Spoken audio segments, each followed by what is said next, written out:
Rain streaked the floor-to-ceiling windows of the private suite. Amelia sat upright in the hospital bed, the dull ache in her side a reminder of the morning's surgery. The room smelled of antiseptic and the untouched dinner on the tray. The door opened. Ethan stepped inside without knocking. He did not look at her face first. His eyes went straight to the IV stand, then to the folder in his hand.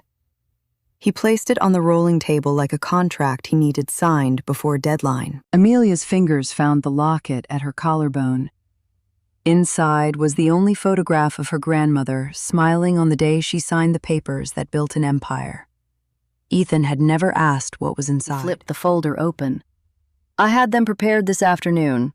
Sign, and we both walk away clean. You get the penthouse and the settlement. I get my life back." Clara's pregnant. 3 months. "I'm not going to pretend anymore. You've been checked out for months. This is better for both of us." 3 months. That would mean it started right after my mother's memorial. She picked up the pen. Her hand did not tremble. She turned to the signature page, wrote her name in clean, deliberate strokes, and dated it. "There, it's done." Ethan stared at her for a second too long, surprised by the absence of tears. He snatched the folder. "Good. My lawyer will send the final copies tomorrow." He walked out. The door clicked shut behind him. Amelia stepped into the corridor, still in her robe and slippers. The fluorescent lights hummed overhead. 2 nurses at the station glanced up, then quickly looked away. At the end of the hallway, leaning against the wall near the elevator, stood Clara. She wore a cream trench coat Amelia recognized, one Ethan had bought for her last Christmas. Clara's hand rested on her still flat stomach in a gesture that was half protective, half triumphant. Clara pushed off the wall when she saw Amelia. A slow smile spread across her face. She did not speak. She simply held up her left hand. On the ring finger sat Amelia's old engagement ring, the one Ethan had lost 6 weeks ago. Amelia stopped 3 feet away. The 2 women looked at each other. No words passed. Clara's smile widened. Amelia simply walked past her into the elevator and pressed the button for the lobby. The penthouse was dark except for the city lights bleeding through the glass walls. Amelia's key still worked. She stepped inside and stopped. The air smelled of Clara's perfume, heavy, sweet, expensive. On the marble kitchen island sat 2 wine glasses. One had a smear of red lipstick. Amelia's favorite cashmere throw had been moved from the sofa to the floor. A pair of men's shoes she did not recognize lay beside the couch. She walked to the bedroom doorway. The bed was unmade. On her side of the mattress, Clara's silk blouse was draped over the pillow. Amelia stood there for a long moment, then turned and went to the walk-in closet. She pulled out one small suitcase and began folding the few clothes that still felt like hers. Her phone buzzed. A text from Ethan. "Take whatever you want tonight. I'll have the rest boxed and sent to storage." She read it once, then deleted the message without replying. Marcus's corner office overlooked the rain-slicked streets 30 floors below. The only light came from a single desk lamp and the glow of his computer screen. Amelia sat across from him in the same robe and slippers, her suitcase at her feet. Marcus listened without interrupting while she told him everything. The papers, the pregnancy, Clara in the hallway, the penthouse. When she finished, he leaned back in his leather chair and studied her face. He opened a drawer and removed a slim black folder. "I kept these updated exactly as your grandmother instructed. The Hart Family Trust still controls 61% of Vertex Dynamics through the blind holding company. Ethan has never seen the ownership structure. He still believes he built it alone. You signed the divorce. That does not touch the trust. You are still the majority shareholder, Amelia. He just doesn't know it yet. I married him because I wanted someone who loved me, not the name or the money. I gave him every chance to be that man. And now you know he never was. What do you want to do?" "Nothing. Not yet. Let him think he won." The hotel suite was quiet and impersonal. Amelia stood at the window in a fresh white shirt and dark trousers she had pulled from her suitcase. Below, the city was waking up under a pale gray sky. She opened the locket. Her grandmother's face smiled back at her. The same woman who had built an empire from a single textile mill and once told her, "Never let a man hold your future in his hands unless he has earned the right to protect it." Amelia closed the locket. She picked up her phone and typed a single message to Marcus. "Schedule the next board meeting of Vertex Dynamics for 90 days from today. I will attend as the representative of the majority shareholder." She hit send. Then she turned off the phone, placed it face down on the table, and watched the sun rise over a city that still did not know her real name. Sunlight cut across the hotel bed. Amelia sat against the headboard, still in the white shirt from yesterday. Her phone lit up with 3 new emails from Ethan's lawyer. She opened the first one. The message was short and cold. She had 7 days to vacate the penthouse. All joint credit cards and bank accounts had been frozen effective immediately. Any personal items left behind would be considered abandoned. Amelia closed the email. She opened the banking app on her phone. The joint account showed a 0 balance.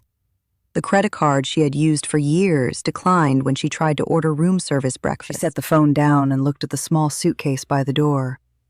It contained almost everything she still owned. For the first time since the hospital, her hands shook slightly as she reached for her locket. The bank manager, a woman in her 50s, stood when Amelia entered the small office. She did not ask for identification.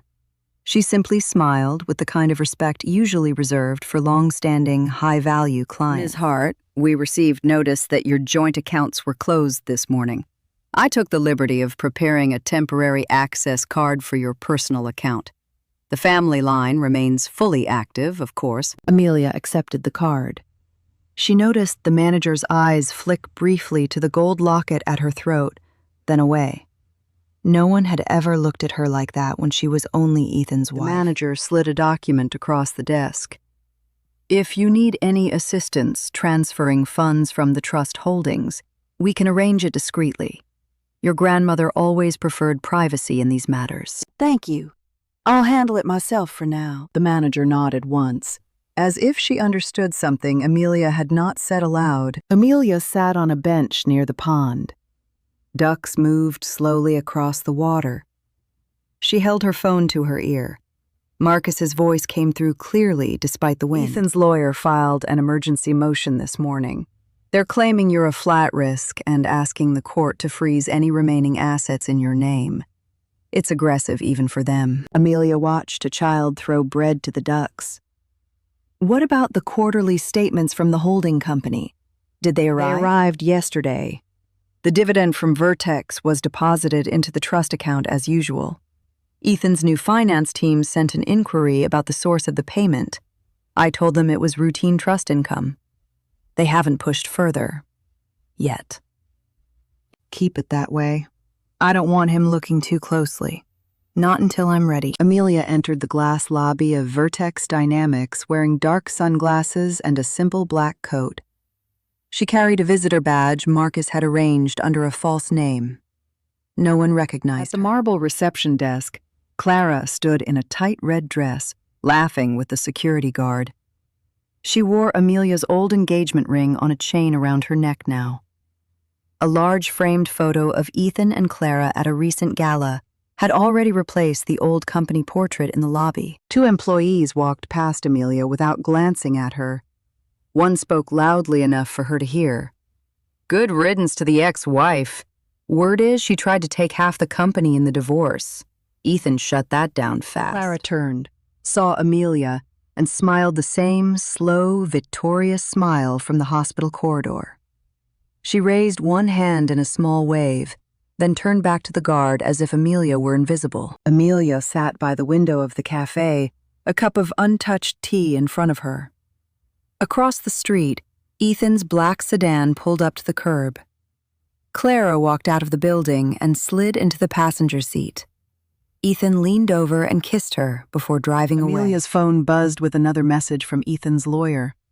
This one demanded she sign an additional non-disclosure agreement or face further legal action. She deleted it without reading the full text. A waitress approached. "Would you like anything else, ma'am?" Amelia shook her head. The waitress hesitated. "You look familiar. Have you been on the news recently?" "No, I haven't." The waitress nodded and moved on. Amelia kept watching the street until Ethan's car disappeared into traffic. Marcus poured 2 glasses of water and set one in front of Amelia. The office was quiet except for the distant sound of city traffic. He opened a file but did not read from it. "They're pushing hard because they think you have nothing left to fight with.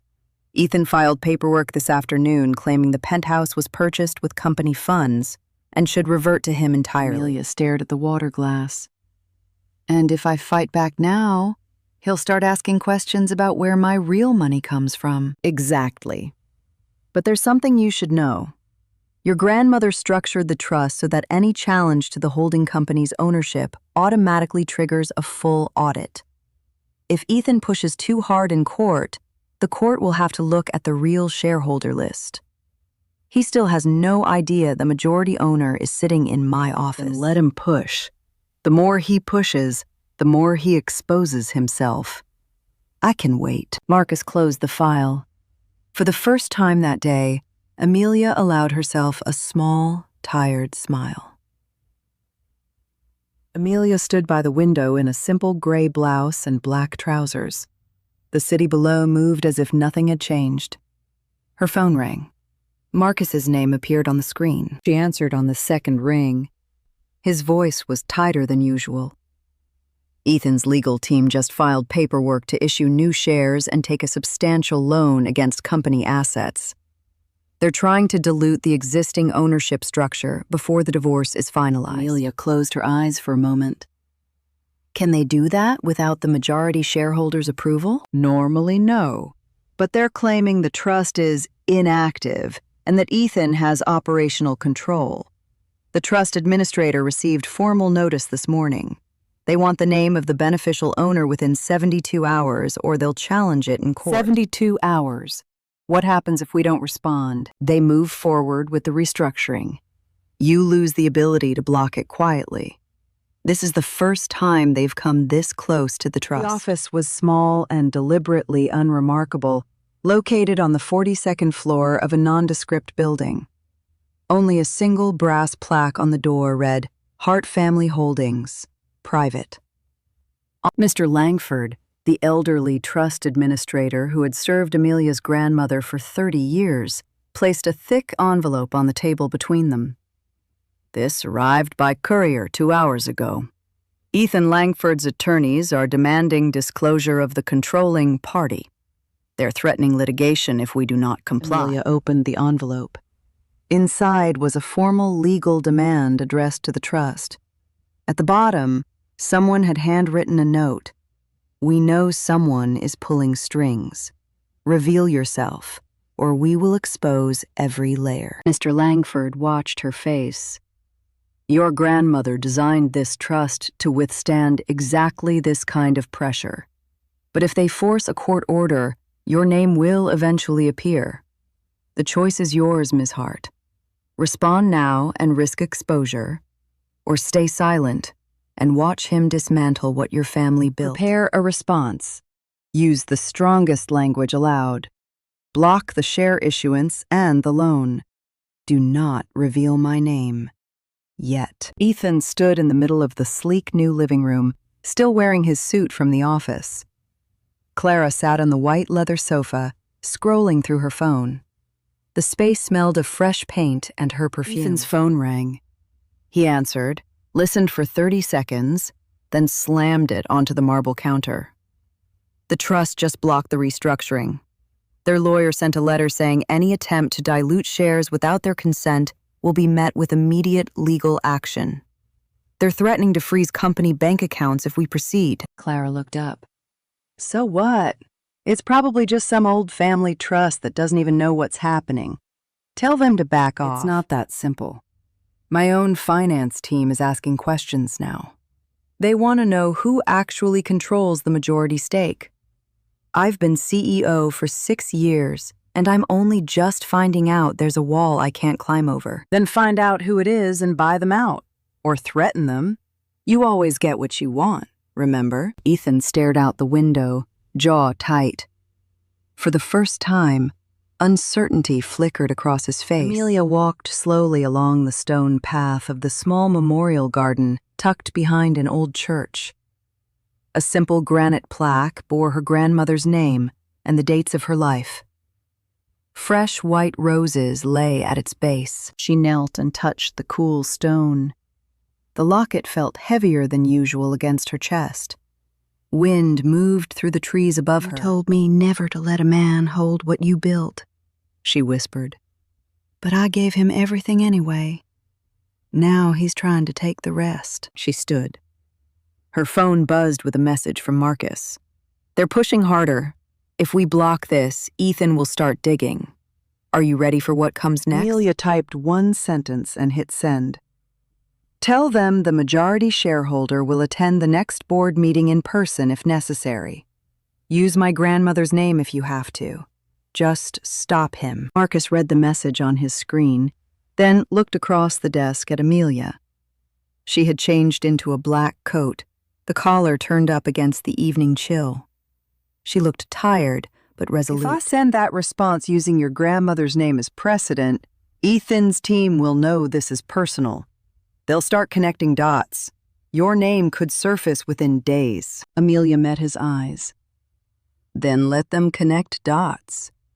I won't let him destroy the company my grandmother built just to punish me for leaving.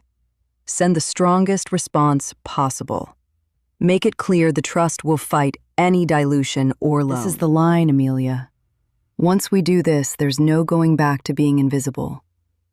"Are you sure?" "I'm sure. He wanted a war when he served those papers in the hospital.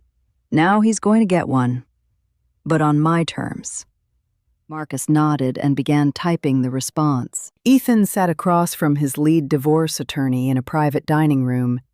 The attorney slid a copy of the trust's response across the table. Ethan read it twice, his face darkening with each line. "They're threatening to freeze all company accounts and call an emergency audit if we proceed with the share issuance. They're also demanding a seat at the next board meeting as the majority stakeholder representative. This isn't some sleeper family trust. Someone powerful is behind this." Ethan pushed the paper away. "Find out who it is. I don't care what it costs. Hire investigators. Dig into every old investor from when I started the company. Someone knows something." Ethan's attorney. "Ethan, if we push too hard and this backfires, we could lose control of the company entirely. The trust has real teeth." Ethan stared at his untouched steak, the first real fear settling behind his eyes. For the first time since the hospital, he looked uncertain about who was actually winning. Amelia opened the door to two men in dark suits. One held a thick stack of legal documents. The other carried a small video camera. They did not smile. "Ms. Hart, these are additional discovery demands from Mr. Langford's counsel. They require full disclosure of all your financial accounts, including any trusts or holdings you may control. Failure to comply within 48 hours will result in contempt charges." The second man raised the camera slightly. "We're also required to document service. Mr. Langford wants proof that you received these personally." Amelia took the papers without a word. As the door closed, her phone vibrated with a news alert. The headline read, "Tech CEO claims ex-wife hid assets and signed divorce while emotionally unstable in hospital." The room was cold and windowless. Amelia sat alone on one side of the long table. Across from her sat Ethan's lead attorney and a court reporter. Ethan himself watched from a video screen on the wall, arms crossed. The attorney slid a document forward. "Mrs. Langford, or should I say Ms. Hart, these records show you maintained a separate lifestyle we were never informed of. Large transfers, private accounts.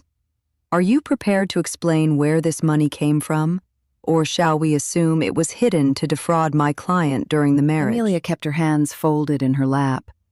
She did not look at the screen where Ethan sat smirking. Her voice stayed level. "I have answered every question I am legally required to answer. Anything beyond that is not your concern." Ethan's attorney: "Your refusal to disclose is noted. We will be requesting the court appoint a special master to investigate all accounts linked to the name Hart, including any family trusts. If you are hiding something, Ms. Hart, it will come out. Painfully." On the screen, Ethan leaned closer to his camera. He did not speak. He simply smiled. Amelia walked slowly along the river. The wind was sharp. She had left the deposition room without looking back. Her phone was off. The legal papers sat inside her bag like stones. She stopped at a railing and looked down at the dark water. For the first time in weeks, she allowed herself to feel the full weight of what was happening. Ethan was not just trying to leave her. He was trying to erase her. A couple walked past, laughing. The woman wore a simple gold locket similar to Amelia's. The sight made something crack inside her chest. She turned away and kept walking until the city lights began to come on. The room was small and smelled of old carpet cleaner.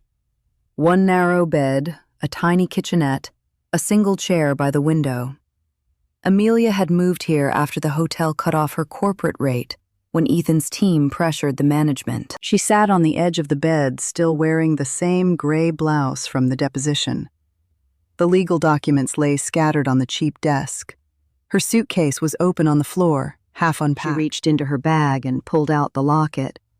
The gold was warm from her skin. She opened it and looked at her grandmother's face for a long time. Then she did something she had not done since the hospital. She let the tears come. They fell silently at first, then harder, until her shoulders shook. She pressed the locket to her lips and whispered the words she had never said out loud to anyone. The kitchen was tiny and sunlit. Amelia, younger and softer, stood at the stove stirring pasta, while Ethan, still in his startup hoodie, wrapped his arms around her from behind. He kissed her neck and whispered that one day he would give her everything she deserved. Later that same night, Amelia sat alone at the small table after Ethan had fallen asleep. She held her grandmother's locket and stared at the old photograph. She remembered her grandmother's last words before she passed. "Promise me you will never let a man love the money instead of the woman. If he cannot love you when he thinks you have nothing, he does not deserve you when he learns you have everything." Amelia had made her choice that night. She would support Ethan's dreams through the trust her grandmother left her. She would never tell him her real last name or the size of the empire behind it. She wanted to be loved as plain Amelia, the woman who believed in him when no one else did. In the present, back in the motel room, Amelia's tears fell onto the cheap motel blanket. She had kept that promise for 6 years, and the man she had protected had used her weakness to try to destroy her. Amelia sat on the floor with her back against the bed. The tears had stopped. Her face was calm again, but something in her eyes had changed. She picked up her phone and turned it on. There were 17 missed calls from Marcus and 3 from the trust office. She ignored them all and opened a new message to Marcus. Her fingers moved slowly, but without hesitation. Cancel the anonymous response. Use my full name. Tell Ethan's team that the majority shareholder of Vertex Dynamics will be present at the board meeting in person. I want every board member to know who has been controlling their company from the beginning. She hit send. Then she stood, walked to the tiny bathroom, and washed her face. When she looked in the mirror, the woman staring back was no longer the wife who had signed divorce papers in a hospital bed. She was Amelia Hart, and she was finished hiding. Outside the motel window, the city lights blurred through fresh rain. For the first time since Ethan had walked into that hospital room, Amelia felt something she had almost forgotten. She felt ready. Amelia stood in front of the narrow mirror. She wore a tailored charcoal suit with a crisp white blouse and simple gold earrings. Her hair was pinned in a low, elegant twist. The gold locket rested against her collarbone, hidden beneath the blouse. On the cheap desk lay the documents Marcus had prepared. She signed the last page with steady hands, then placed the pen down. Her phone showed one message from Marcus. "Cars downstairs.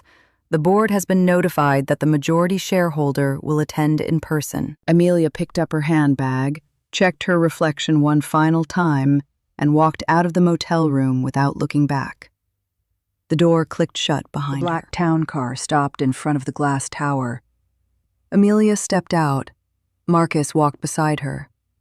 As they entered the marble lobby, the security guard looked up, then froze when he recognized her face from the divorce headlines. Whispers spread among the employees waiting for elevators. Someone dropped a coffee cup. The receptionist stared, mouth slightly open. Amelia kept walking toward the private elevator that led to the executive floor. She did not slow down. Clara stood near the reception desk in a bright red dress, holding a tablet. When she saw Amelia, the tablet slipped from her hands and clattered onto the marble. Amelia glanced at her once, calm, unreadable, then stepped into the elevator with Marcus. The doors closed. Ethan was pacing outside the boardroom door, phone pressed to his ear. When the elevator opened and Amelia stepped out, he stopped mid-sentence. His face went pale, then red. "What the hell are you doing here?" he hissed, lowering the phone. "This is a closed board meeting. You have no right." Amelia stopped 3 feet from him. Marcus stood slightly behind her. She looked Ethan directly in the eyes for the first time since the hospital. "I have every right. I am the majority shareholder of this company, and I am here to exercise that right." You're lying. There's no way. The trust documents are already on the table inside. I suggest you join the meeting, Ethan. You're going to want to hear what happens next. 12 board members sat around the long mahogany table. At the head of the table sat an empty chair. Amelia walked in, removed her coat, and took the chair without asking permission.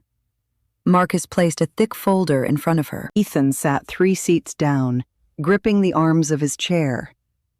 Clara had somehow slipped into the room and stood against the back wall. Every eye in the room was on Amelia. She opened the folder. 90 days ago, I signed divorce papers in a hospital bed while recovering from surgery. The man who brought those papers is sitting in this room. Today, I am not here as his ex-wife. I am here as the controlling owner of Vertex Dynamics through the Hart Family Trust, which holds 61% of this company. A stunned silence filled the room. One board member dropped his pen. Ethan's lawyer stood up so fast his chair fell backward. Ethan's lawyer. "This is outrageous. There was no disclosure of this ownership during due diligence." "Because my grandmother structured the trust to remain private until I chose to reveal it. Ethan never asked. He was too busy serving me divorce papers and trying to dilute the very shares that gave him power." She slid a single document across the table toward Ethan. It was the emergency motion he had filed to issue new shares and take the loan. "You attempted to defraud the majority shareholder. You served divorce papers on a woman who had just come out of surgery. You allowed your mistress to wear my engagement ring in this building, and you believed no one would ever stop you." Ethan stood up, face twisted. "You hid this from me for 6 years. You lied. Everything I built." "Everything you built? I funded your first round through the trust when no one else would. I let you take the credit because I wanted you to feel like a man who earned it.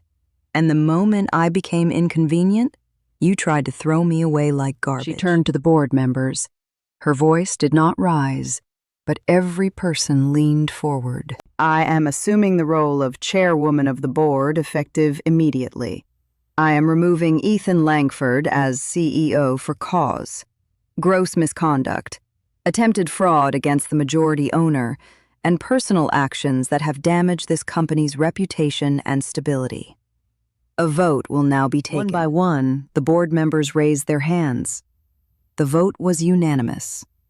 Ethan's face went from red to gray.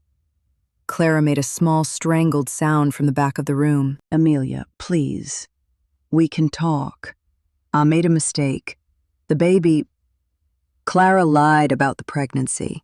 It was never real. I only wanted to win. Now you have lost. Security will escort you from the building. Your personal items will be sent to whatever address your lawyer provides. You are no longer welcome here. 2 security guards entered the room. Ethan looked around wildly, but no one met his eyes.